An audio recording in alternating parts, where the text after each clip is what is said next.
ये राकेश सर की arithmetic class note second edition average chapter का टाइप 1 का क्वेश्चन नंबर 5 है। इसमें क्वेश्चन नंबर 1 से क्वेश्चन नंबर 4 की तरह ही एवरेज पूछा गया है इन चारों नंबर्स का। तो सिंपली हम लोग क्या करेंगे, कोई एक नंबर को हम लोग औसत मान लेंगे, मतलब एवरेज मान लेंगे। जैसे यहाँ पे 130 माना गया है, कोई 140 भी मान सकता है, कोई 150 भी मान सकता है, 160 भी मान सकते हैं। लेकिन हम लोग जानबूझ के एक ऐसा नंबर चूज करेंगे जो इन चारों नंबर से थोड़ा सा ज़्यादा नज़दीक हो। तो जैसे 130 यहाँ पे सर ने चूज किया है, तो जब ये 138 में से 130 को सब्ट्रैक्ट करेंगे तो +8 आएगा। फिर 152 में से 130 को सब्ट्रैक्ट करेंगे तो +122 आएगा। उसके बाद 111 में से 130 को सब्ट्रैक्ट करेंगे तो -19 आएगा। फिर 140 में से 130 को सब्ट्रैक्ट करेंगे तो +10 आएगा। सब्ट्रैक्ट करना मतलब कि घटाना। अब ये जो +8 है, +22 है, +10 है, ये तीनों को पहले जोड़ लेंगे तो +8 और +22 ये हो गया 30 और ये 10 40। अब 40 के लिए यहाँ पे 40 लिख दिए और यहाँ पे -19 है, -19 कर दिए। मतलब ये हम लोग ये चारों का हम लोग को कैलकुलेशन करना है। तो 40 - 19 करेंगे तो +21 आएगा। अभी जो +21 है इसको हम लोग 4 से डिवाइड करेंगे। 4 से क्यों डिवाइड करेंगे? क्योंकि ये 4 नंबर्स हैं, 1 2 3 4। तो 4 से जब डिवाइड करेंगे +21 को तो हम लोग के पास आएगा +5.25। अब ये जो +5.25 है इसको जो माना हुआ औसत था उसमें प्लस कर देंगे। चूँकि यहाँ पे प्लस का साइन है इसलिए यहाँ पे भी प्लस ही करेंगे। तो 130 + 5.25 करेंगे तो 135.25 आएगा। मतलब कि एक्चुअल में रियल औसत हम लोग का है 135.25। ये था क्वेश्चन नंबर 5। अब आते हैं क्वेश्चन नंबर 6 पर। क्वेश्चन नंबर 6 में ये बोला गया है कि इन तीनों नंबर्स का एवरेज पता कीजिए। ये भी same to same question number 1 से लेकर क्वेश्चन नंबर 5 तक का है कि इसमें भी सेम वही कंसेप्ट अपनाएंगे। तो सिंपल सा इसमें सर ने क्या किया है कि औसत को 220 मान लिया है।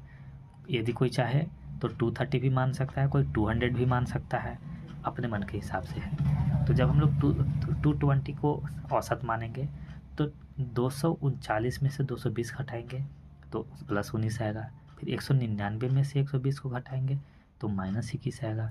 फिर 216 में से 220 को घटाएंगे तो -4 आएगा। अब ये तीनों का कैलकुलेशन करेंगे, -19 +19 -21 -4। तो -21 और -4 को ऐड करेंगे तो -25 आएगा और ये है +19। तो +19 -25 जब इसका कैलकुलेशन करेंगे तो -6 आएगा। अभी जो -6 है इसको 3 से डिवाइड करेंगे। क्यों? क्योंकि यहाँ पे 3 नंबर्स हैं, 1 2 3। तो -6 डिवाइडेड बाई 3 करेंगे तो -2 आएगा। अभी जो -2 है वो डायरेक्ट यहाँ पे जो माना गया औसत है उसमें सब्ट्रैक्ट कर देंगे -2 को। ऊपर वाले क्वेश्चन में जब यहाँ पे प्लस था तो हम लोग प्लस कर रहे थे, लेकिन यहाँ पे चूंकि यहाँ पे -2 है तो यहाँ पे -2 करेंगे। जैसा साइन रहेगा उसी हिसाब से इसमें करेंगे। तो 220 में से जब 2 को सब्ट्रैक्ट करेंगे तो 218 आंसर आ जाएगा। ये है क्वेश्चन नंबर 6 का आंसर। अब आते हैं क्वेश्चन नंबर 7 पर। क्वेश्चन नंबर 7 भी आप पढ़ कर देख सकते हैं कि क्वेश्चन नंबर 7 भी सेम टू सेम वही है वही कंसेप्ट है जो कि क्वेश्चन नंबर 1 से लेकर क्वेश्चन नंबर 5 में लगा है कि ये नंबर्स दिए हुए हैं 138, 152, 111, 140 और 161। इन पाँचों नंबर्स का एवरेज निकालना है। तो हम लोग सिंपल सा क्या करेंगे कि इन पाँचों नंबर्स के बीच का कोई एक नंबर को औसत मान लेंगे। तो जैसे इसमें सर ने क्या किया है कि 140 को औसत मान लिया है। ठीक, अब 140 को जब औसत मानेंगे तो 130 में से 140 को सब्ट्रैक्ट करेंगे, -2 आएगा। 152 में से 140 को सब्ट्रैक्ट करेंगे तो +12 आएगा। अब 111 में से 140 को घटाएंगे तो -29 आएगा।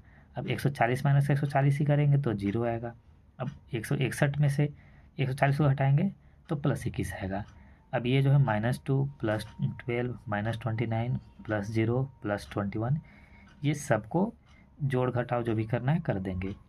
प्लस वाले को प्लस के साथ और माइनस वाले को माइनस के साथ। जैसे +12 है और ये +21 है, ये दोनों को जोड़ेंगे तो हम लोग के पास आएगा 33 +33।